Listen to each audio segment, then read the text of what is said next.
Welcome to The Art Confidential, the podcast where we dive into the parts of being a creative that usually stay off Instagram. We're your hosts, Andreina and Jacqui. We're sitting down with artists, gallery owners, creative insiders, and each other for honest conversations about art, creativity, self-doubt, connection, and the real life that happens in between the making. This isn't about perfection, and it's definitely not about romanticizing the hustle. It's about creating a space where curiosity thrives, community matters, and we all grow together. Let's go.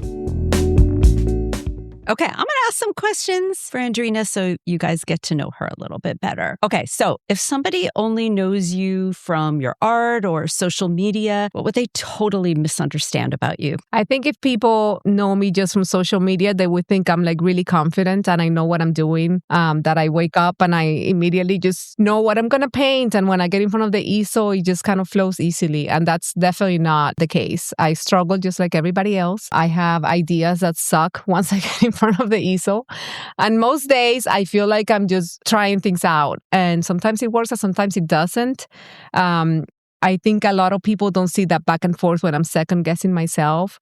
But I've always believed that it's better just to do something, even if it's like half-ass, than to try to, get to perfection. So I think that's what people would think. Honestly, I would never, I know you.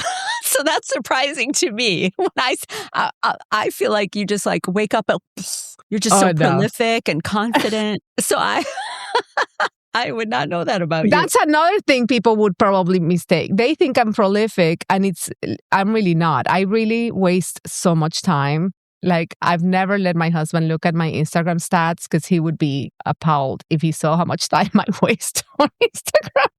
But when I'm focused, I'm focused. So let me just say, 2 days ago, you were not in our studio. So for everybody out there, we have studios in the same building on the same floor, and we're not always open at the same time.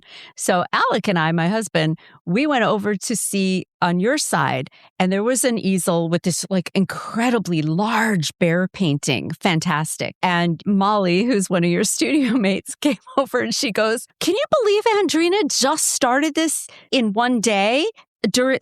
In 4 hours?" I was like, what?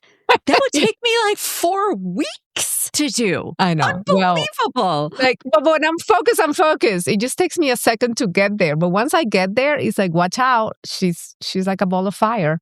So I'm either like a couch potato or a wrecking ball. I love it. I don't have in between. So I guess then, what part of your creative life then feels invisible to people? Well, so a lot of people know, because I do openly talk about this on my Instagram, that I do have a full-time job in corporate America. But I think a lot of people don't realize, right, like how demanding that job actually is, and how much it takes away from me.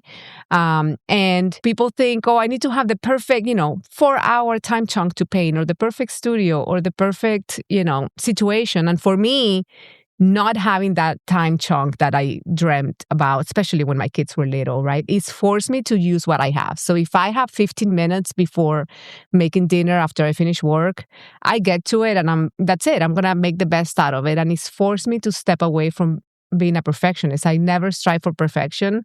And I think that lets me be really loose in my practice, because I'm not, I don't have the time to sit there and ponder if it's perfect. I'm like, all right, let's go. That's it. That's the time I had. Time's up. So you actually have, like me, 2 studios. You have a home studio, and then you have an open to the public studio in Asheville in the River Arts District. So you're painting in 2 places. That's right. Yep. Okay. Wow. So do you have double supplies, or how do you do that? I do. Actually, I do. I have more supplies at home, and I usually bring stuff to the studio that I know I'm going to be working on. But yes, I have double the supplies. Definitely my favorites, I have doubles off because, I need to. Because I noticed in your open to the public studio is so neat and organized and put together. It looks perfect. And then I have the same situation where I paint at home, and I also have an open to the public studio. You would never know it's the same person because my home studio. Your studio is very neat too. Yes. Girl, my home studio looks like a bomb went off. It is embarrassing. It's so bad. Mine is the same way, so I feel you. All right. So I'm going to throw it back to you on the question that you asked me. So what's one thing that people don't know about you, or if they only know you from your art or social media, maybe they assume something about you and they really don't know? I think most people think I'm an extrovert because I consider myself a friendly introvert. So I could work a room, I could work a party, I can greet guests that come to the studio. I can be on, but it exhausts me in some way. And so when I go home, I just shut down. Not shut down in a bad way, but I just need that quiet. And my best work when I'm painting is alone, not in front of people, not being on. Yeah. So it's definitely a balance. And yet, when I'm home too much, because I get very comfortable being home, I could be in my pajamas for weeks and very in my process and whatnot. And I'm just oh, I got to go to the studio today. But once I get there, I'm so grateful and happy. And I also just connecting with all the other artists. I'm oh yeah, I need this. Even though I'm an introvert, I still need people. I still need connection. So I wouldn't have guessed that about you, that you were an introvert. Because, okay, so if you don't know Jacqui, she's tiny, petite, right? Super cute. Short. But you have a huge personality, right?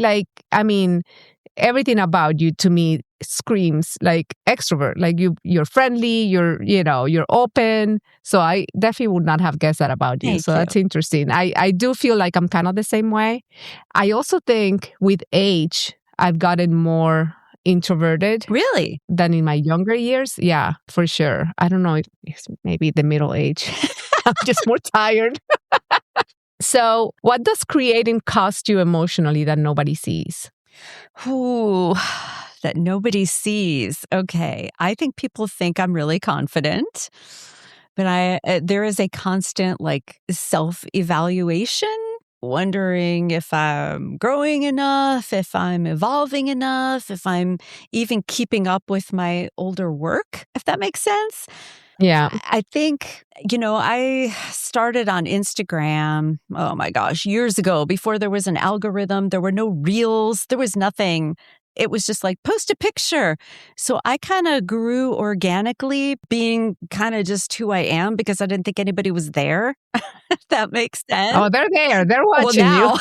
But back then, no. So I just put stuff out there. I didn't really care. So do you have in your art practice, things you mentioned, your past series or whatever, do you feel like you have to keep revisiting those, or are some things that you've kind of stepped away from and outgrown? Well, it's a balance. There are things, a lot of my buyers, followers, people that have stuck with me were kind of used to a certain style that I have, which I still love to do.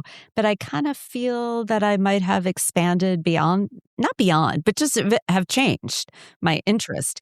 And I don't know that those people are really up for that. So I sometimes, even though I think I have a style as far as mark making, certain ways that I make art, but I feel like I have a ready-to-wear line. If I was a designer, a ready-to-wear line and a haute couture line. And I think I love that. Do you know what I mean? Isaac, this is Mizrahi. Mizrahi is he's got clothes in Target, right? But he also has in Milan, but it's still him. And I kind of feel like when people go, wait, do you do this? Do you do this? I'm like, oh, I do it all. But I do it all. Different price points. I think, you and I are very similar in that sense, because I think we paint a variety of subjects in different mediums. Another thing that's super interesting to me, that I think people, when they find this podcast and they start following both of us, they'll realize our style is very similar, right? We both paint a lot of the same subjects. So your instinct would tell you wait, shouldn't these two kind of be, competing? And it's always been the opposite. Since the moment I met you in person, but also online, how did we I've meet? Always felt supportive. How did we meet? I don't even know. Was I stalking you? And then So, okay, I do know. Okay, so let's back up. So Jacqui has been in the studio that I'm also now part of way longer than in our me. building. And it was in the building, Wedge Studios. And I really wanted to be in that building. But because I have a full-time job, it's kind of been more complicated for me. So I was stalking Jacqui's space to see if something would open up. And something did, but it didn't work out because of my hours. But anyway, eventually I made it in there. So I do feel like I've been stalking you a little bit. But I think we knew and we were following each other before then. Absolutely. You've been a huge inspiration to me on so many levels, which we will definitely explore in this podcast as you get to know both of us. I heard this great term, and I don't know who came up with it. I'm not going to claim it as my own, but the term was co-opetition. Instead of competition, it's looking at your quote, what people would say, competition, but cooperating and raising both up, or as many people, we're not competing. Like if somebody likes my work, and let's say they bought a painting of mine, and then they already bought something of mine, but I know they would love your style. Oh my gosh, why not introduce them? And then maybe they would buy your painting. It doesn't take anything away from me. It just expands. And to me, that's so refreshing because, I mean, and you, not even going that far, my mom came to visit and was obsessed with your work. I mean, obsessed. And then she came back from your studio after she walked the whole building and she walked the galleries, came back and she was like, okay, I've made my decision. Jacqui's the best one here. And I'm like, hello, are you forgetting your daughter? And she was like, no, Jacqui is the best one here. And I was so happy because, you know, that just makes, and I think I ran to tell you. I was like, guess what my mom said? She made me boo-hooey. She was so sweet. Oh my gosh, she came in. I loved meeting her. And it meant so much because she owned a gallery as well. So aside from just like, oh, Jacqui's nice because she's an extrovert. Right, she knows. That meant so much to me. She knows. She knows her stuff. So, yes. Okay, so let's talk about this idea for this podcast because you approached me about it and I'm wondering, like, what was happening in your creative life or in your brain or like what made you come up with this idea and approach me about it? Oh, yeah. This is interesting. So I listen to a lot of podcasts. I know nothing about podcasting at all, but I, seeing your work, which I absolutely love, getting to know you, your energy, I just felt so drawn to you. Like, oh my gosh, you're like a light. And I was like a little moth. And I was thinking, no, seriously. And I was thinking, how can we work together?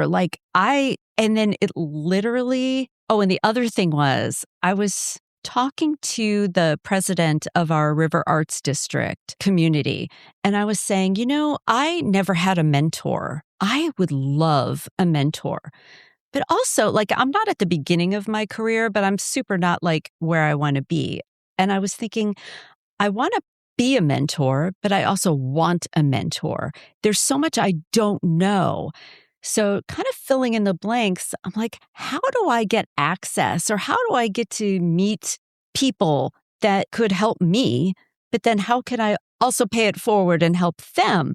And then literally, I think I was in your studio space. I was like, oh, we should do a podcast. Wouldn't that be fun? Not knowing anything about it. So, yeah. So this was really funny for me because this is right after I had sent a text message to all of the artists in our building asking if they wanted to collaborate on a reel.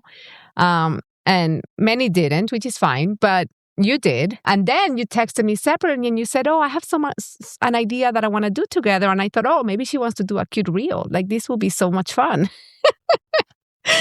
Which I'm comfortable with. I don't mind showing up. You're so good at that. I don't mind showing up on social media at all with how I really am. But when you came and you told me about the podcast, I don't remember I think my initial response was like, yes, but I was also kind of like, what? Number one, I know nothing about podcasting. Number two, and I'm sure most people hate their voice, but obviously I'm from Venezuela. I have a thick accent. So I'm like, I don't know that I want to be speaking to people. And you were so encouraging and so you were electric. And that I don't know, it's contagious to me. And then I got electric, and then we were both so excited about it. So I'm very happy you approached me. I'm so glad. And just for any listeners, we don't really know what we're doing, but we are going to fine tune along the way. And also, like, wanting to invite guests, gallery owners, artists that we think have made it. Like, we are learning alongside our listeners. That's right. This is not like we're the experts. We're going to tell you how to do stuff. Oh no, this is selfish reasons too. Like, I want to know. And I think, again, that's why the podcast idea seems so great. Like, how do we learn and get access to people, but also pay it forward? Because I think you and I are the same we're not about gatekeeping. I think there's room for everybody. I agree with that. And what I was going to say, and you and I were talking before we were recording this podcast, and I was telling you, I hate small talk, right? But I do. I despise it. I don't want to talk about the weather or I despise small talk. But the idea of having real, deep, authentic conversations with like-minded people, and whether it's artists or business owners, or, I'm fascinated how people started something, like what fired them up, like what, how did they fail and how did they get over that failure? I'm fascinated by those topics, and I could talk about it all day. So I'm excited to get really deep, get to know everybody's trauma, what drives them. I want to know all of it. Yeah, all the tea. We're in for it. Like, what did you do differently? Like, there's formulas out there, but it seems like people that do really well or succeed, like they did something different. So what was that? And it's all accessible, and we're not, and somebody said to, like, oh, you can't do a podcast now. It's so oversaturated. Well, we're artists in a community that's like over 300 artists in it. So technically we're oversaturated too, but I think there's room for everybody. There's millions of people out there. They're not all buying from one person. That's right. So there's room. And I think also, you and I, even though, again, we have very similar styles and everything, we're very different. We come from very different backgrounds, right? And I think when you put together people that have truly different experiences in life, different backgrounds, you learn so much, because sometimes we assume things, right? To the earlier question, we assume things about people. And when you get to know them, you're like, oh, wait, I see myself reflected in that. And for me, when people ask me, why do you paint? And for me, it's about connection. It's always been about connection. I'm trying to connect to people, right? And this is another way to do it. But, that deep connection for you to say, oh, wait, if she did that, what's inside of me that I haven't explored? If you see my art, if you come into my studio and you walk away with simply that question, to me, that's a win. Absolutely. To me, that's like, even if I don't sell the painting, even to me, if you walked away with a little curiosity, like, wow, what sparks me? Like, what's inside of me that I haven't explored? And let me go chase that, because she did, right? And that's a win. Yeah, like, exactly. I don't look at somebody and say, like, oh my gosh, she did it. That means I can't. No, that means I can. You've shown me that it's possible. So why not learn and share all of that with everybody? I love it. Yes. So I love it. Next week, we are going to get specific. Our favorite tools, our must-haves, the random things like we're obsessed with. That's right. You can consider it your creative survival kit. Yes. Art supplies, business tricks, mindset shifts, and like little small hacks that quietly changed everything. That's right. You're going to want to take notes. You're going to want to take notes. Thank you, everybody. If you are loving these behind-the-scenes confessions, don't forget to subscribe and leave us a rating or a review. It helps The Art Confidential reach more listeners and keeps this creative conversation growing. Follow us on Instagram @The Art Confidential, where you can send us your questions, comments, or future topic requests. We'd love to hear from you. And you can find us personally at By Andreina and at Jacqui Fehl for more of our day-to-day creative lives. Thanks for listening, and we'll catch you in the next episode.